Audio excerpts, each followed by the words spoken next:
Assalamualaikum warahmatullahi wabarakatuh. Kembali lagi di channel Radio Horor. Untuk kisah kali ini ada sebuah cerita yang ditulis oleh akun Twitternya Ayu Ika. Dan untuk kisah yang akan saya bawakan kali ini yaitu sebuah cerita yang berjudul Mereka Mengincar Bayi-bayiku. Dan sebelum kita lanjut ke ceritanya, tekan dulu tombol like video ini dan jangan lupa tekan juga tombol subscribe channel ini. Dan nyalakan juga lonceng notifikasinya agar tidak ketinggalan cerita-cerita lainnya dari channel ini. Dan buat teman-teman yang pengen membaca langsung ceritanya, nanti silakan saja kunjungi linknya yang nanti akan saya sertakan di kolom deskripsi. Dan jangan lupa di follow juga akun Twitter penulis. Dan seperti apa untuk kisah kali ini, langsung saja kita masuk ke ceritanya.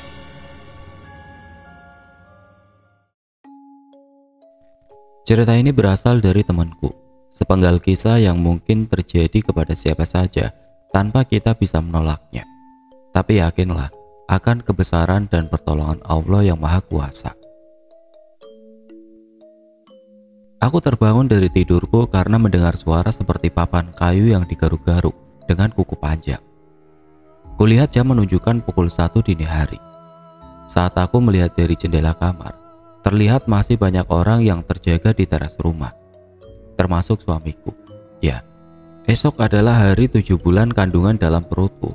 Jadi memang sudah sewajarnya jika malam ini banyak saudara dan tetangga yang datang untuk membantu atau sekedar berbincang. Kau udah bangun, Dok? Masih jam segini. Segera tidur lagi, istirahat biar besok lebih segar. Suara ibu mertuaku mengagetkanku yang saat itu masuk ke dalam kamar untuk meletakkan bak besar berisi buah-buahan, pisang, kelapa, dan makanan lainnya. Di sini hal tersebut memang sudah biasa. Mereka meletakkan makanan untuk sandingan atau makanan untuk mereka. Meskipun aku sudah bicara kepada suamiku, tapi apa daya, aku dan suami tidak bisa apa-apa. Karena keluarga suamiku masih memegang teguh adat istiadat dan budaya nenek moyang termasuk mitoni kali ini. Iya Bu, saya ini tadi mau ke belakang ambil minum. Jawabku sekenanya. Aku tidak mau menceritakan apa yang aku dengar barusan. Toh mungkin itu tadi hanya salah dengar, atau itu suara bapak-bapak yang sedang melekan di teras, pikirku. Sambil berjalan keluar kamar, ibu mertuaku mengatakan, "Oh ya sudah, ibu juga mau tidur, Nduk. Capek dan ngantuk juga." Aku pun menjawabnya dengan anggukan kepala. Terdengar seperti orang mengorok. Untuk yang kedua kalinya, aku terbangun, tapi kulihat kali ini jendela terbuka lebar, padahal sebelumnya aku yakin sudah menutup jendelanya. Kulihat masih pukul 01.53, baru saja aku terlelap tidur. Aku dibuat kaget dengan suara jendela tersebut. Jendela di sini terbuat dari kayu seperti triplek, tapi lebih tebal. Saat aku akan mengelus perutku yang sudah mulai membesar, aneh batinku. Aku melihat perutku sudah tidak membesar, rata. Ya, rata, tidak seperti perutku yang sebelumnya. Aku menangis histeris menjerit sekuat tenaga. Teringat 7 bulan yang lalu aku merasa bahagia saat suami dan keluarga mendengar kabar baik ini. Karena kehamilanku yang aku tunggu selama 2 tahun akhirnya membuahkan hasil. Tapi kini hilang begitu saja. Betapa sakit dan hancurnya perasaanku. Aku bertanya-tanya, kenapa seperti ini? Kemana bayiku? Kemana perut besarku? Suamiku, mertuaku dan seluruh tetangga mengerumuniku. Mereka kebingungan apa yang telah terjadi. Dek, ada apa? Kau menjerit kencang? Sakit apa? Tanya suamiku dengan memegang kedua pipiku yang basah dengan air mata. Ini Nduk, salah ibu mertuaku. Diminum dulu, pelan-pelan. Ceritakan ada apa? Perutku Mas. Belum selesai aku berbicara, tiba-tiba tetanggaku memotong. Loh, kok perutnya rata sih itu? Aku menangis lagi sejadi-jadinya dan setelah tenang, aku menceritakan yang aku alami. Semua orang kebingungan tidak terkecuali suamiku. Suamiku memelukku tidak hentinya menenangkanku kala itu. Ibu mertuaku pun kebingungan. Anak ini tadi gak apa-apa kok. Aku tadi waktu menaruh sandingan, perutnya masih besar ya Nduk. Lah kok gak lama udah hilang? Apa ini ada hubungannya dengan bangsa halus? Tanya ibu kepada ayah. Bicara apa kamu ini? Ayah mertuaku pensiunan PNS dan masih berpikir logis mengenai hal-hal semacam ini. Sudah, begini saja. Besok tetap diadakan selamatan, tapi tujuannya bukan mitoni. Tasyakuran saja untuk keselamatan kita sekeluarga, terutama untuk Sindu. Setelah itu, besok antar istrimu ke rumah sakit supaya diperiksa dokter. Memang ayah mertuaku memanggilku Sindu, dan saudara suamiku hanya memanggilku dengan istrinya Rama atau Rama saja. Sudah menjadi kebiasaan di keluarga suami yang seperti itu. Singkat cerita, setelah tasyakuran tersebut, aku diantar suamiku ke rumah sakit biasa kami periksa. Dokter yang biasa menanganiku pun kaget kenapa bisa sampai hilang, padahal kami rutin cek dan USG. Dokter pun menjelaskan jika bisa jadi ini pseudocyesis atau hamil semu. Setelah beberapa bulan dari kejadian hilangnya bayiku itu, aku mendapat kabar gembira lagi. Ya, aku hamil lagi. Semua keluarga bersyukur. Kali ini aku lebih hati-hati. Mertua dan orang tuaku pun memperlakukanku dengan sangat hati-hati sampai saatnya tiba, saat kandunganku masuk 3 bulan. Kejadian malam itu terulang lagi. Perutku rata seperti tidak ada kehidupan sebelumnya. Dan kejadian ini sudah menyebar ke seluruh pelosok desa. 1 tahun berlalu, aku dan suami merencanakan kehamilanku lagi. Begitu aku hamil, aku selalu berdoa dan mendekatkan diri kepada Allah agar aku dan bayiku dilindungi, seperti yang sudah kalian duga. Ya, bayiku hilang untuk ketiga kalinya di jam yang sama, di hari yang sama, antara jam 1 sampai jam 2 dini hari. Aku ingat betul waktu pertama bayiku hilang itu hari Kamis. Bayi kedua juga hari Kamis, dan yang ketiga ini juga hari Kamis. Kali ini memasuki usia 5 bulan kandunganku. Kalau diruntun lagi saat kehilangan ini semua, usia kehamilanku di bulan ganjil. Yang pertama 7 bulan, kedua 3 bulan, dan yang kali ini 5 bulan. Anehnya, dari semua kehamilanku waktu di USG, janin tersebut nampak. Itu berarti ada janin dalam perutku. Berbeda dengan pseudocyesis atau hamil semu yang memang cirinya seperti orang hamil, tapi tidak ada janin dalam perutnya. Aku mulai berpikir ini tidak beres. Tapi apa?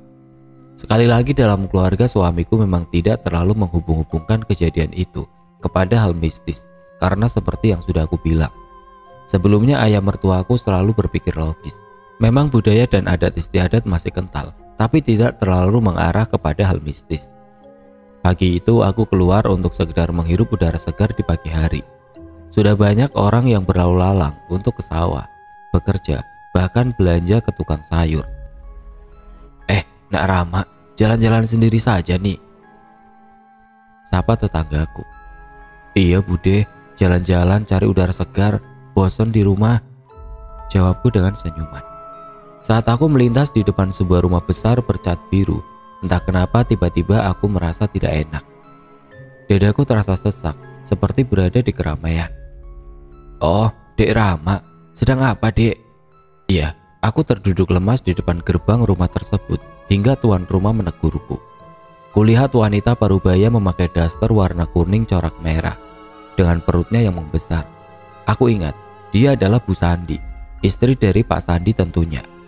Pak Sandi adalah teman ayah mertuaku saat bekerja di sebuah instansi.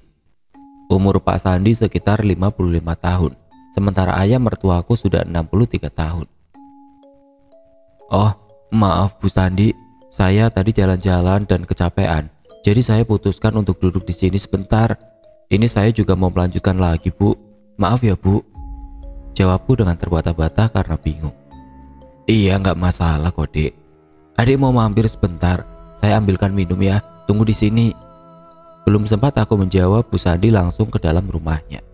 Dadaku masih sesak, tapi aku sudah bisa berdiri. Sini Dek, duduk di sini, teriak Bu Sandi yang berada di teras dengan membawa segelas air putih. Aku duduk di depan Bu Sandi. Bu Sandi tersenyum ramah sambil bercerita betapa kerasanya dia di desa ini. Pak Sandi sekeluarga memang pendatang. Baru 5 tahun di desa ini, yang sebelumnya mereka dari kota. Dan ketika aku bertanya mengenai kehamilannya, Bu Sandi terlihat seperti orang yang tidak nyaman. Wajahnya berubah seketika, yang tadinya ramah menjadi sangat tegang. Sambil menyeringai, Bu Sandi berkata, "Semoga kamu ketularan saya ya. Saya dengar kamu habis keguguran kan, sudah ketiga kalinya." ketus Bu Sandi tanpa menatapku lagi. Amin Bu, semoga sehat selalu ya Bu. Ngomong-ngomong, berapa usia kehamilannya Bu? Aku masih penasaran, entah kenapa aku berpikir kalau kejadian ini aneh dan berhubungan denganku. Padahal aku tidak punya bukti untuk menuduh Bu Sandi. 5 bulan, jawabnya makin ketus. Aneh, harusnya saat orang hamil ditanya tentang kehamilannya mereka pasti antusias dan senang berbagi cerita. Tapi ini berbeda. Bu Sandi malah terkesan tidak nyaman membicarakan hal apapun tentang kehamilannya kepadaku. Dadaku yang terasa masih sesak, bahkan masih sakit. Aku putuskan untuk meninggalkan rumah Bu Sandi dan bergegas pamit. Setelah berjalan cukup jauh, dadaku sudah tidak sesak lagi, bahkan seolah tidak pernah sesak ataupun sakit. Aku segera berjalan pulang. Aku takut orang rumah mencariku. 3 kali hamil dan hilang membuatku tertekan dan trauma. Tapi suamiku selalu mendukung dan menyemangatiku. Akhirnya aku memutuskan untuk hamil lagi. Hamil kali ini Pak adikku datang. Beliau memang satu desa dengan keluarga suami. Tapi beberapa tahun terakhir, beliau ditugaskan ke Pulau K untuk mengurus dan mengelola perkebunan. Duk, budemu sudah cerita banyak. Cerita semua yang kamu alami selama hamil. Ini bawalah, simpanlah. Tapi ingat, jangan sampai dibawa ke kamar mandi. Ingat-ingat ya, Duk. Sambil memberikan bungkusan kecil seperti uang 2 ribuan yang terlipat rapi. Di dalamnya ada tulisan Arab, entah itu apa, karena sudah dibungkus plastik bening. Tanpa bertanya, aku hanya mengangguk. Aku tahu, Pak Ade adalah tipe orang yang enggan ditanya. Ketika ia tidak menjelaskan, berarti ia memang tidak perlu memberitahu. Pamanku seorang pelaku spiritual yang menganut ilmu putih. Sambil berdiri membelakangiku, Pak Ade berkata, nanti jika sudah waktunya, kamu pasti tahu sendiri, Dok. Memasuki usia 3 bulan aku mengandung, Pak Ade datang lagi. Nanti kalau ada suara-suara aneh diam saja, jangan bangun. Aku dan suamimu akan menjaga di depan. Kali ini cerita diambil alih oleh suamiku. Jadi sekarang aku adalah suamiku. Sholawat dan istighfar, jangan sampai pikiranmu kosong, Nak. Aku mengangguk dan mulai bersikir dalam hati. Kami duduk di pondokan samping rumah, di mana pondokan tersebut bisa terlihat dari jendela kamar di mana istriku tidur, dan masih menunjukkan pukul 11 malam. Aku dan Pak Ade sesekali berbincang ditemani kopi dan kacang. Kamu tahu nggak apa yang sebenarnya terjadi kepada istrimu, Nak?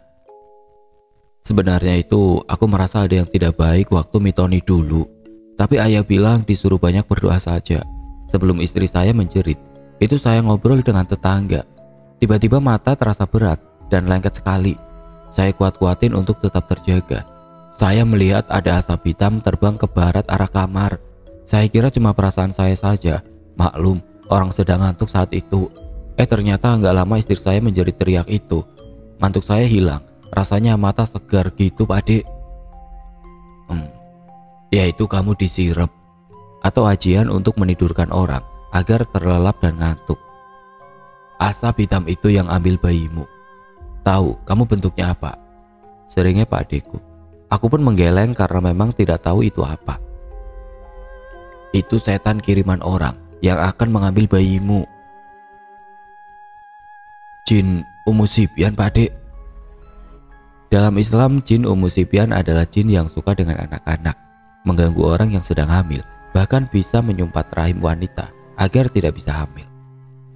Jin Ummu Sibyan sangat mengerikan, bermata satu, besar, dan berjalan dengan menempel di dinding seperti cicak. Berkuku panjang dan tanpa rambut. Wallahu alam bisawab. Aku belum bisa memastikan, Nak. Nanti lihat sendiri bentuknya seperti apa. Terus istriku gak kenapa-napa kan, Pak Ade? Bayiku aman kan ya? Tanyaku karena khawatir. Aku tidak mau bayiku diambil lagi untuk kesekian kalinya. Pak Ade tersenyum. Insya Allah gak apa-apa. Sudah aku pagar memutar rumahmu. Istrimu juga sudah ada yang menjaga. Tidak terasa jam menunjukkan pukul 00.40. Ini bacalah. Aku akan pergi dulu jaga badanku. Aku akan perang gaib dulu. Sembari memberikan selembar daun lontar yang bertuliskan Arab. Pak Ade mau meraga sukma? Tanyaku polos. Pak Ade menjawab dengan hanya menganggukkan kepala dan mulai memejamkan mata. Aku mulai membaca tulisan Arab yang ada di daun lontar tersebut. Aku mendengar suara orang berlari. Sontak aku memegang tangan Pak Ade. Tiba-tiba kepalaku terasa berat. Tapi anehnya aku merasa tubuhku sangat ringan. Aku melihat sekitar. Aku berada di sebuah hutan dekat danau saat aku teriak dan berlari kupanggil Pak Ade dan mencarinya. Rintih makhluk yang sedang dipegang kepalanya oleh Pak Ade. Siapa yang menyuruhmu? Apa tujuanmu? Aku tidak tahu makhluk ini bicara apa. Hanya suara Pak Ade yang bisa aku dengar. Makhluk itu mengerikan, berbulu hitam lebat, panjang halus, wajah dan kulitnya hitam kehijauan.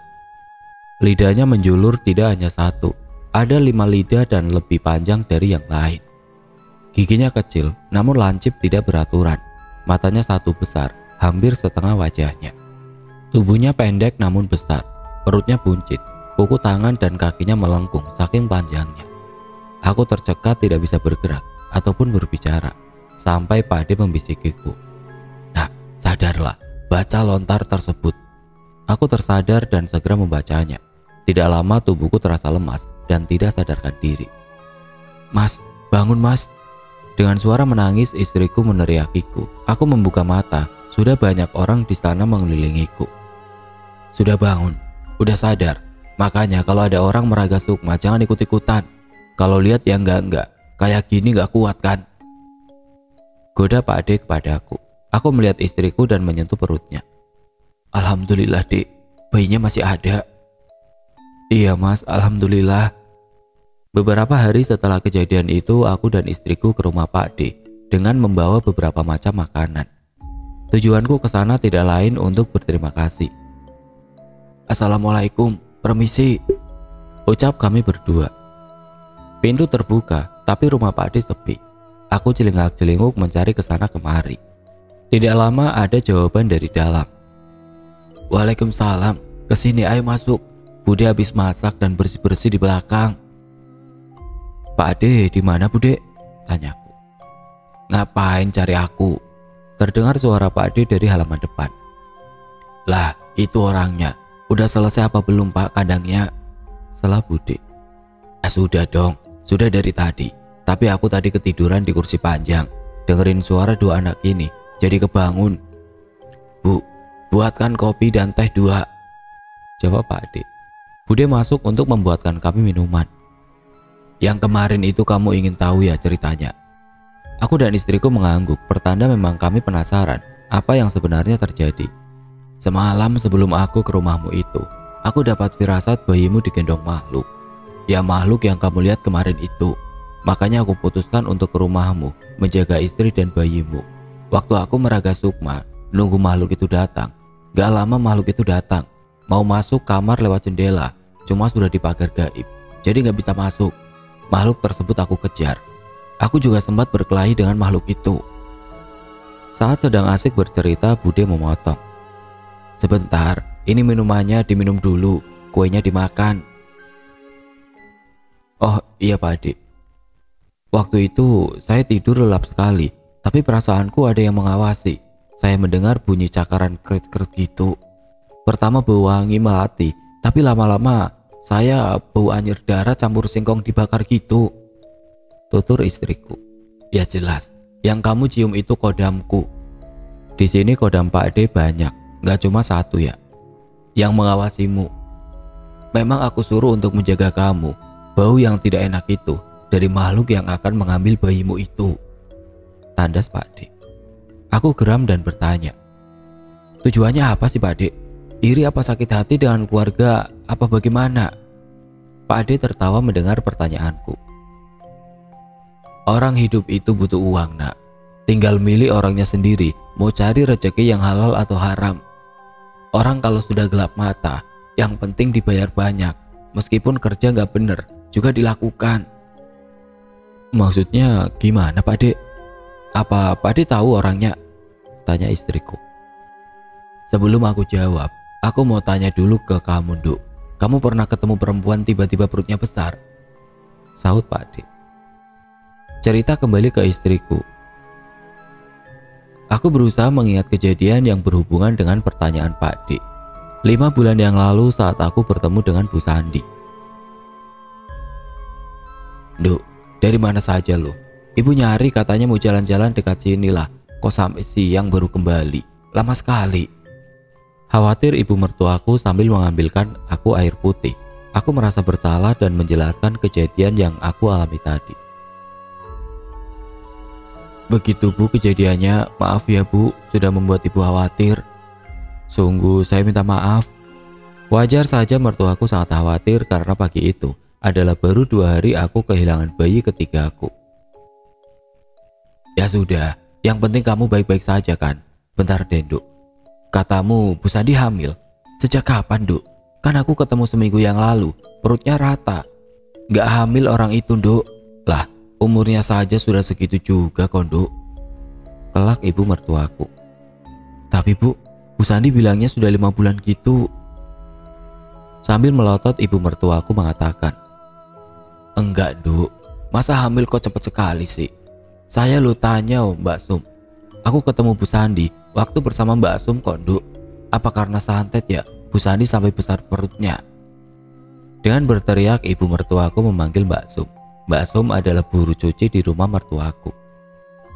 Ada apa sih? Kok ribut-ribut? Tanya ayah mertuaku yang baru pulang dari sawahnya. Sejak pensiun, ayah menghabiskan waktunya di sawah untuk menambah kegiatan agar tidak berdiam diri di rumah.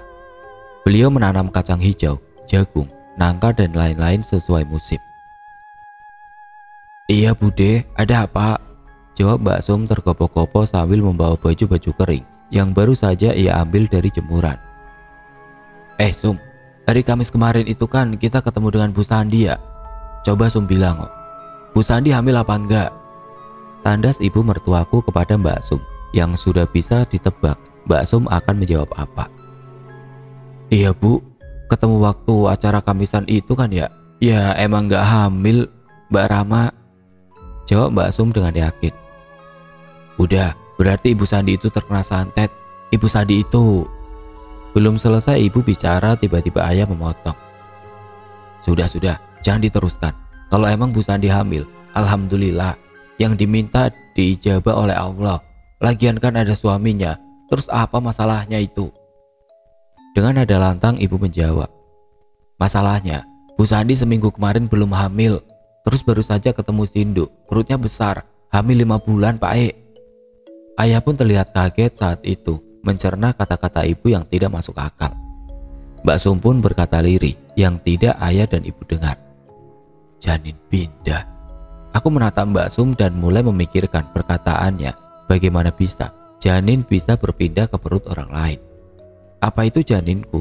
Apa itu bayiku? Meskipun dalam hatiku terasa tidak rela karena kehilangan bayiku, setidaknya aku merasa lega jika bayiku masih hidup meskipun berganti rahim orang lain. Setidaknya pula, kelak jika dia lahir dan dewasa, aku tahu dan bisa melihat dia beranjak dewasa. Tapi apa iya sejahat itu Ibu Sandi? Setega itukah Bu Sandi merampas hak orang lain? Lalu kemana janin-janinku sebelumnya? Kembali lagi saat di rumah Pak D dan tetap sudut pandang aku sebagai istri. Dengan senyum lebarnya Pak D mengatakan, Bu Sandi tidak peduli bayi siapa yang akan dipindah ke perutnya. Tapi dalange sing kurang ajar, berani-beraninya mengusik saudaraku. Dalang ini yang harus dimusnahkan agar tidak banyak yang jadi korban. Wajah Pak Ade berubah menjadi sangat marah. Jadi Pak Ade tahu siapa dalangnya? Tanya suamiku. Pak Ade hanya mengangguk kemudian menatap suamiku dalam-dalam. Nanti 5 bulanan istrimu, aku selesaikan semua. Tandas Pak Ade. Beberapa bulan telah berlalu. Saat yang dinantikan telah tiba. Suamiku Mas Rama sudah menceritakan semua yang terjadi kepada seluruh keluarga sepulang dari rumah Pak D waktu itu. Mau tidak mau ayah mertuaku juga menerima cerita tersebut.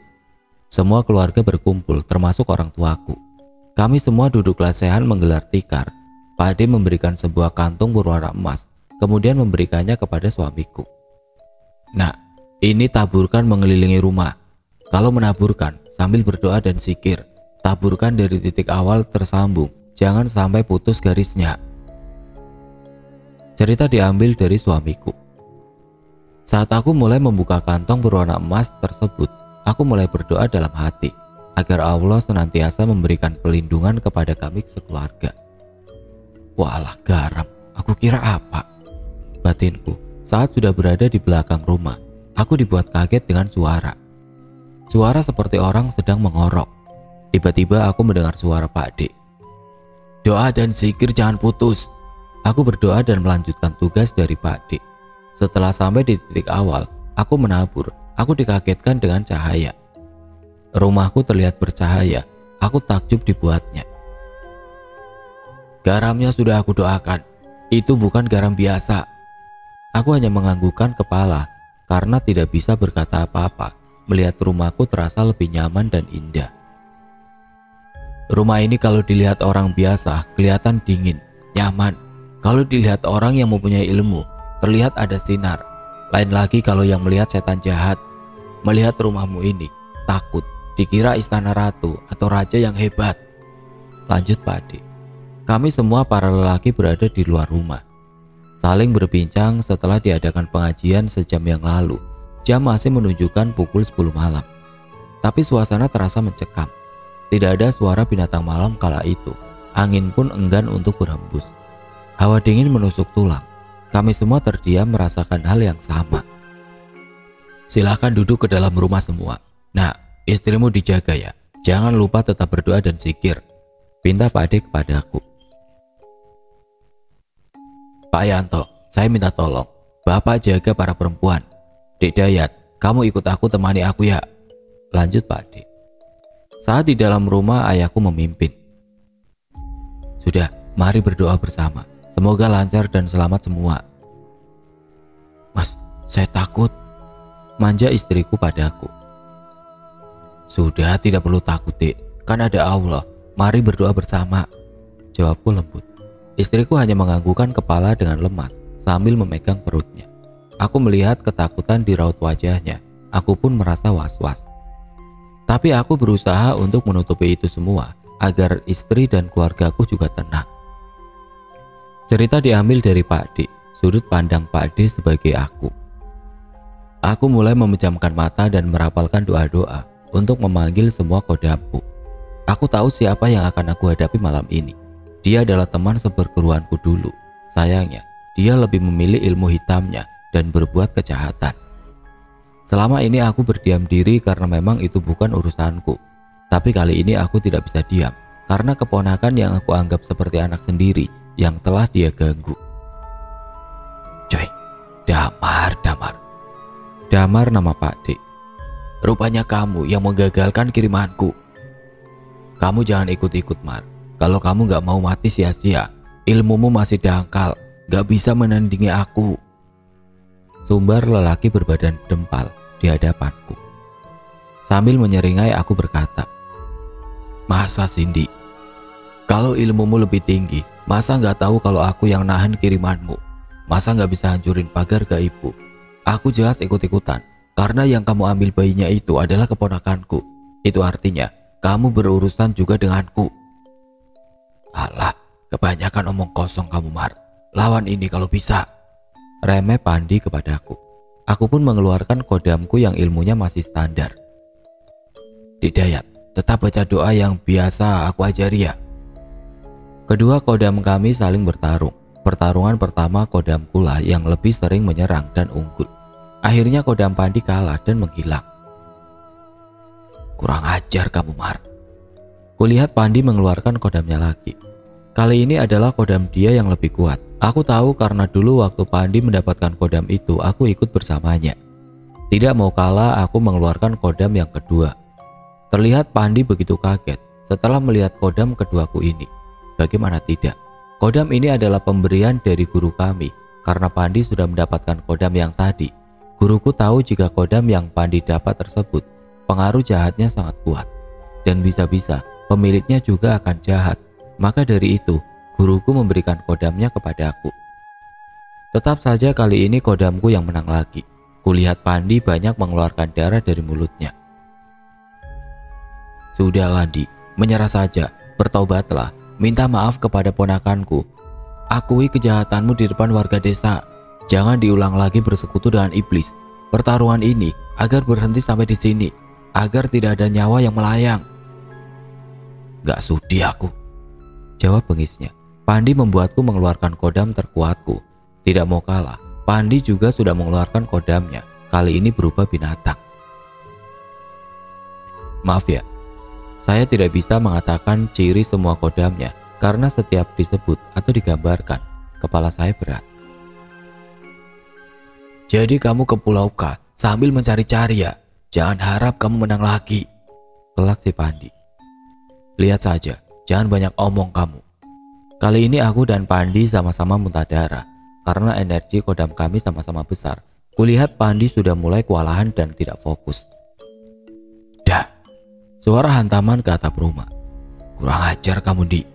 Rupanya Pandi diam-diam melemahkan pagar gaib yang sudah aku buat di rumah.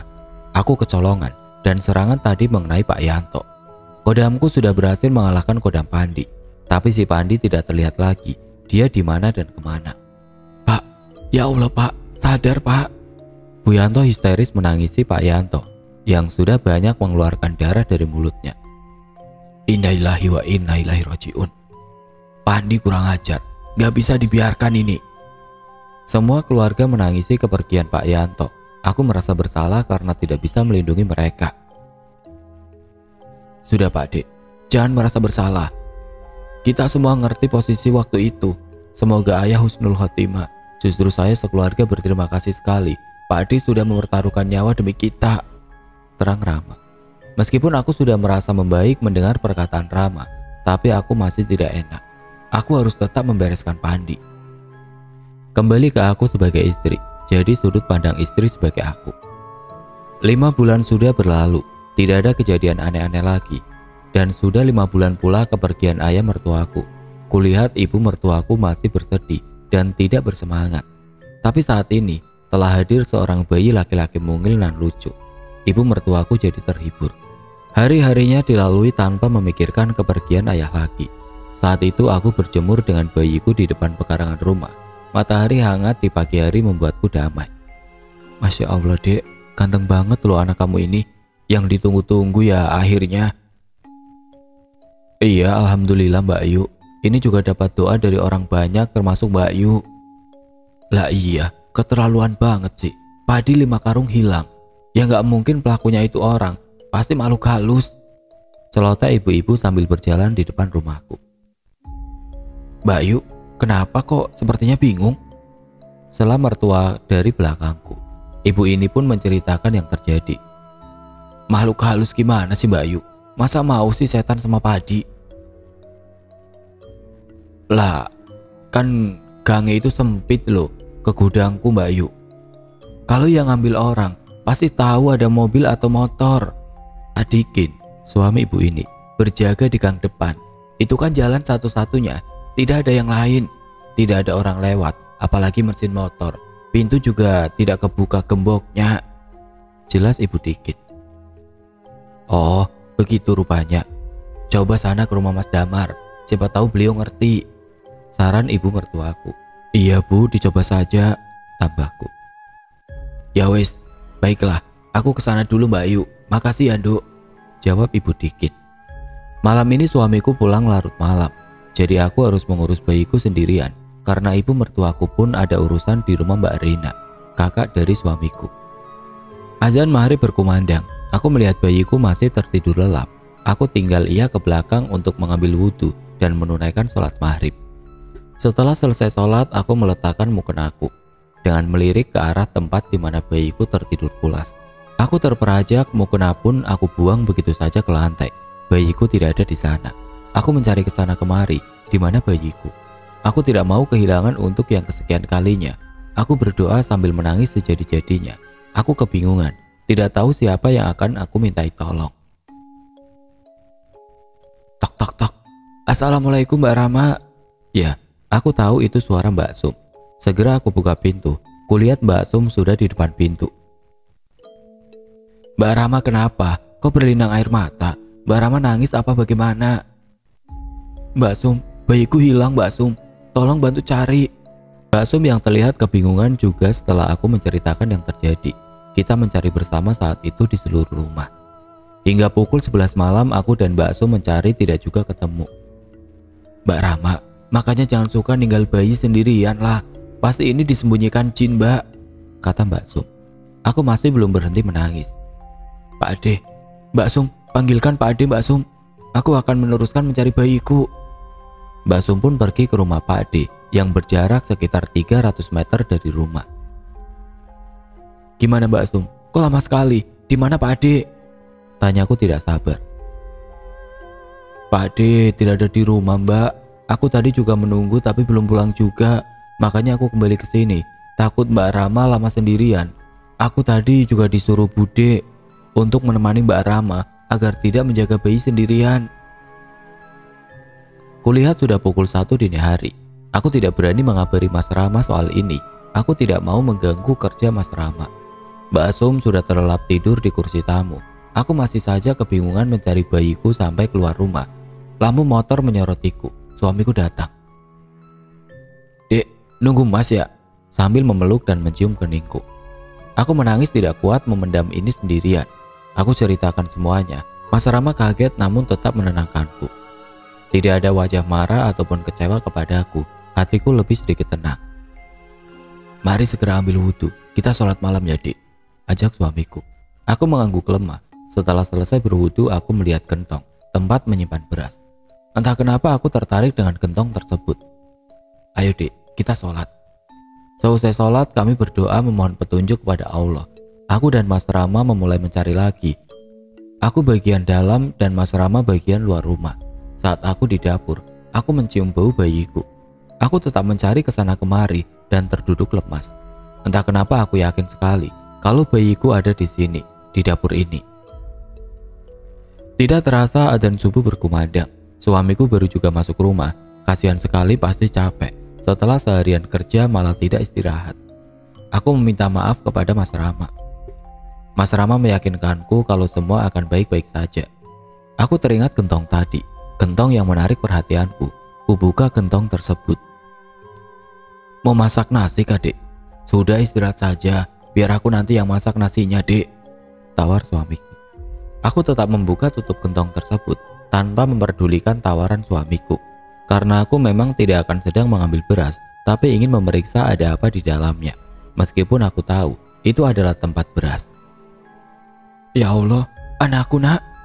Aku berteriak entah bahagia atau sedih melihat bayiku tertidur pulas melingkar di gentong berdiameter 30 cm. Bagaimana bisa bayiku ada di situ? Suamiku terlihat bahagia dan juga bertanya-tanya kenapa sampai di sini.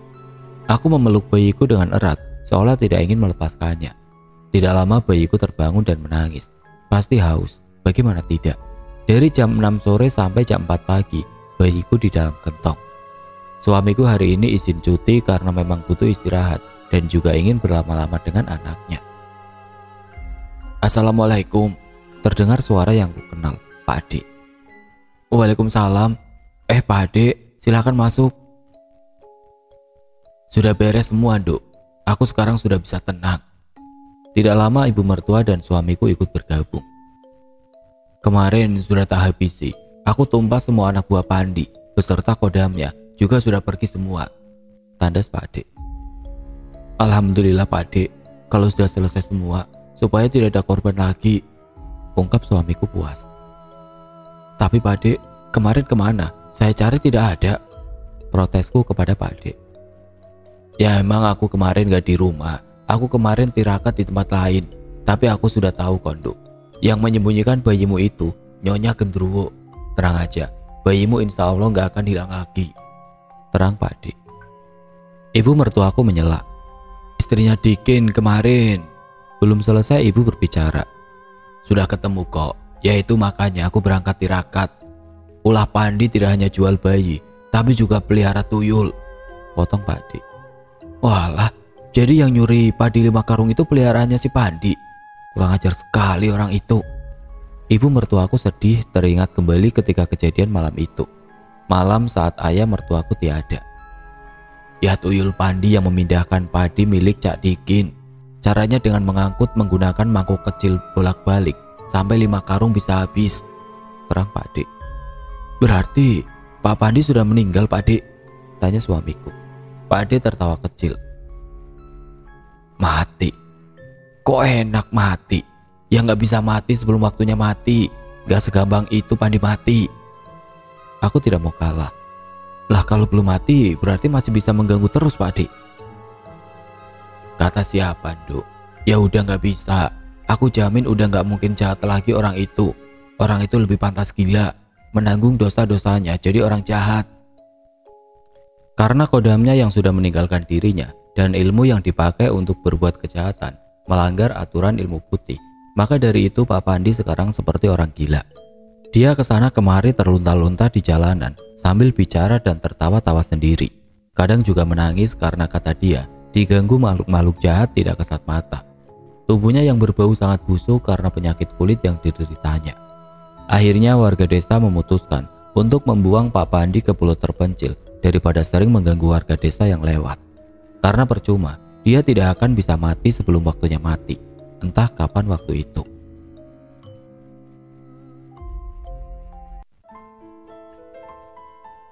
Oke teman-teman, sekian untuk cerita kali ini. Semoga apa yang sudah saya sampaikan dalam kisah ini dapat dijadikan pembelajaran untuk kita semua. Dan buat teman-teman yang baru bergabung, jangan lupa untuk like, komen, share, serta subscribe channel ini. Dan nantikan kisah-kisah horor berikutnya tetap di channel Radio Horor. Wassalamualaikum warahmatullahi wabarakatuh.